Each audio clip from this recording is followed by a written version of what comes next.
오래 참으면 관원도 설득할 수 있나니 부드러운 혀는 뼈를 꺾느니라. 너는 꿀을 보거든 조카리만큼 먹으라. 과식함으로 토할까 두려우니라. 너는 이웃집에 자주 다니지 말라.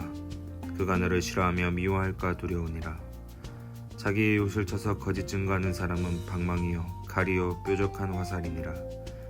환난 날에 진실하지 못한 자를 의뢰하는 것은 부러진 이와 위골될 발 같으니라.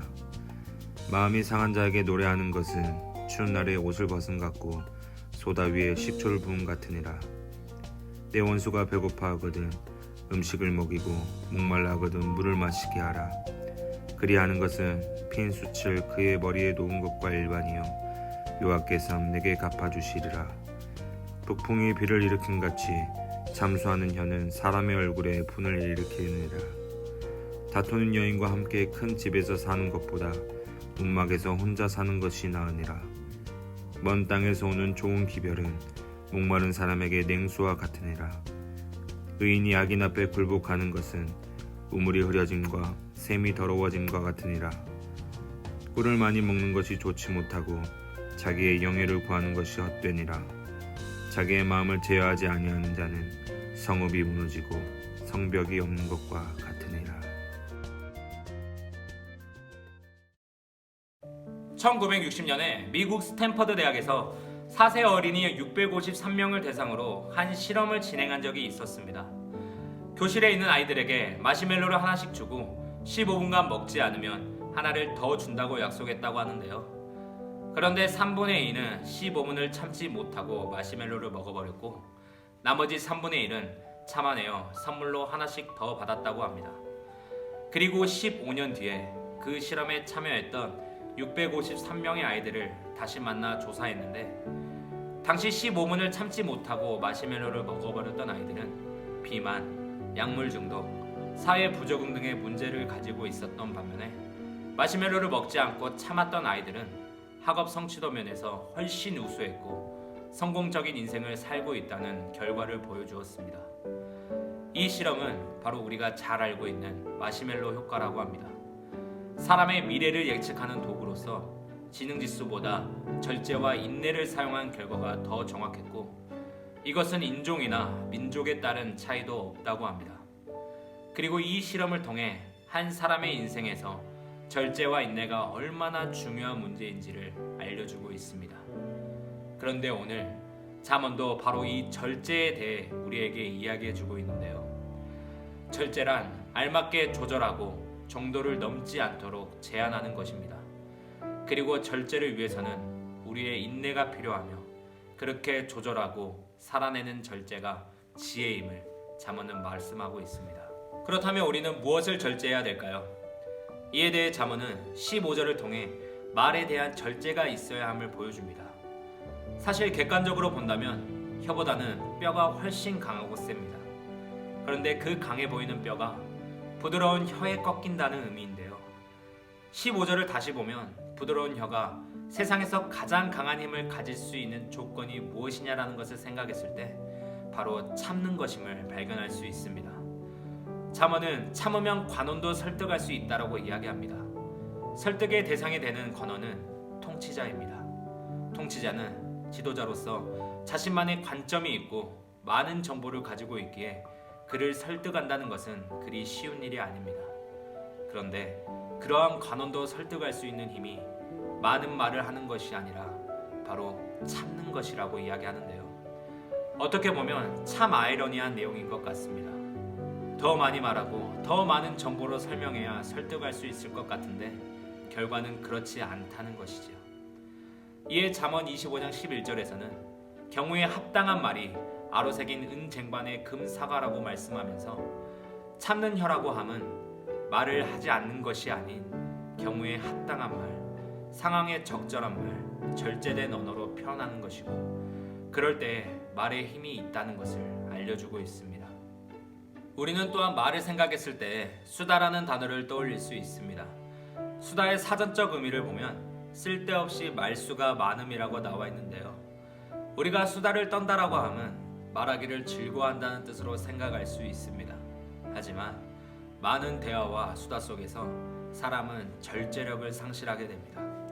또한 많은 말들이 오고 가는 중에 잘못하면 비난과 조롱과 거짓으로 돌아오게 되며 더 나아가 사람을 찌르는 무기가 될 수 있음을 이야기합니다. 그러므로 우리는 지혜로운 혀의 힘을 가질 필요가 있습니다. 그러기 위해서는 먼저 말의 절제가 있어야 하죠. 그런 절제를 우리는 16절의 말씀을 통해 보면서 우리의 말 또한 적당함이 필요하다는 것을 보게 됩니다. 이렇듯 우리는 살아가면서 말의 방탕함에 빠지기가 참 쉽습니다. 말은 하고 싶은 대로가 아니라 필요한 대로 해야 합니다. 이에 잠언은 하기 싫어도 꼭 해야 하는 말에 대해 가르쳐주고 말하고 싶어도 하고 싶은 대로 다 말하지 않는 절제를 가르치면서 이렇게 절제된 말의 지혜를 통해 이웃과 사랑의 관계, 친밀한 관계를 이룰 것을 말하고 있습니다. 계속해서 말의 절제가 있듯이 우리는 마음의 절제 또한 있어야 합니다. 16절의 말씀을 다시 보게 되면 꿀도 과식하면 토할 수 있다고 말하면서 먹고 싶어도 먹지 않는 그런 행동의 절제가 필요함을 이야기하고 있습니다. 그런데 행동의 절제는 먼저 마음의 절제가 우선시 되어야 합니다. 마음을 절제해야 행동을 멈추는 것이 가능하며 이것이 가능할 때 행동 또한 인내할 수 있게 되죠. 그래서 오늘 28절에서도 자기의 마음을 제어하지 아니하는 자는 성읍이 무너지고 성벽이 없는 것과 같다라고 말씀하면서 마음을 제어하지 않는 것은 외부의 적으로부터 자신을 보호할 성벽이 없어지는 것과 같다고 말씀합니다. 이것을 영적인 의미로 볼 때에 악한 것들이 마음껏 들어와 우리의 심령을 약탈하고 우리를 무너뜨릴 수 있다는 것이지요. 이렇듯 마음의 절제는 우리의 감정을 조절하는 것입니다.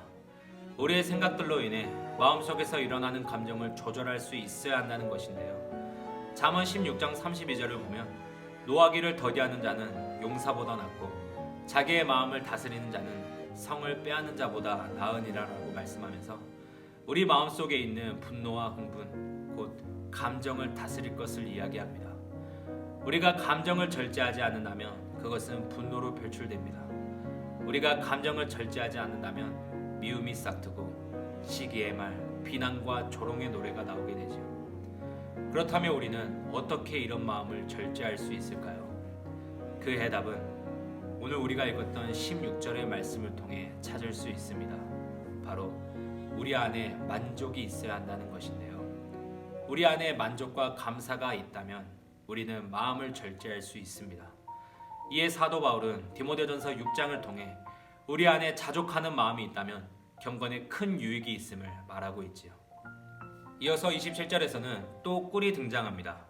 여기서 꿀을 많이 먹는다는 것은 곧 자기의 영예를 구하는 것에 비유하는데 이것은 높아지려 하고 많은 사람들에게 영광받기를 원하는 것, 바로 토할 만큼 꿀을 탐하는 것이 미련하고 헛된 생각임을 말하고 있는 것이죠.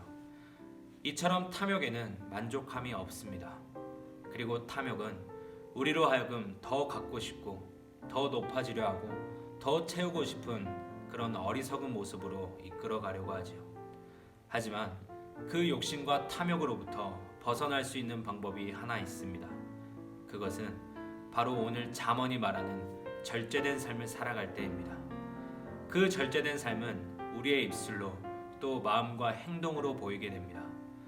물론 절제라는 것은 참 어려운 일일 수밖에 없습니다. 그러나 우리 그리스도인들은 항상 마음에 감사함을 지니고 있는 사람들이기에 그 감사함으로 찾아오는 만족감이 있습니다. 그리고 그 감사가 우리의 모든 것을 절제할 수 있는 중요한 키라는 사실을 기억하시는 여러분이 되어 오늘날 입술과 마음으로부터 내 자신을 지켜낼 수 있는 삶이 되기를 소망합니다. 마시멜로 실험 이후 1980년대에 두 번째 마시멜로 실험이 있었다고 합니다. 첫 번째 실험과는 달리 두 번째 실험에서는 마시멜로 그릇에 뚜껑을 덮어 놓았는데 아이들이 참고 기다리는 시간이 무려 2배나 길어졌다고 하는데요. 그 결과 뚜껑을 닫지 않았던 실험에서는 기다리는 시간이 평균 6분 이하였는데 뚜껑을 닫자 11분 이상이 길어졌다는 것입니다. 그런데 오늘 우리의 모습도 이와 마찬가지인 것 같습니다. 우리는 절제를 위해 뚜껑이 필요합니다. 우리는 연약한 사람인지라 끊임없는 충동과 욕심으로 인해 절제하지 못하는 무지함에 빠질 때가 많습니다. 하지만 그러할 때 말씀이라는 뚜껑을 통해 우리의 입술을 덮는 그런 절제의 지혜를 깨닫는 그리스도인이 되기를 바랍니다. 말씀으로 우리의 마음을 덮는 지혜가 여러분에게 있기를 원합니다. 그리하여 말의 절제, 마음의 절제를 통해 우리의 믿음과 신앙을 지키는 자가 되어 언제나 우리의 삶에서 지혜의 근원이신 하나님을 알아가는 은혜가 저와 여러분의 평생의 삶에 있기를 간절히 소망합니다. 사랑의 하나님 아버지 감사합니다. 오늘도 우리에게 허락하신 지혜의 말씀을 통해 한 주간 승리하게 하여 주시옵소서. 하나님, 언제나 우리에게 절제할 수 있는 입술과 마음을 허락하셔서 지혜로운 삶을 살아가게 하여 주시옵소서. 우리의 입술과 마음이 악한 것으로 사용되지 않고 항상 선한 방법으로 사용되게 하여 주사 하나님과 사람 앞에 칭찬받는 사람으로 살아가게 하여 주시옵소서. 그리하여 절제를 통한 우리의 삶에서 언제나 믿음과 신앙의 중심을 지켜갈 수 있는 모든 고등부 지체들이 되게 하여 주시옵소서. 감사합니다. 예수님의 이름으로 기도드리옵나이다. 아멘.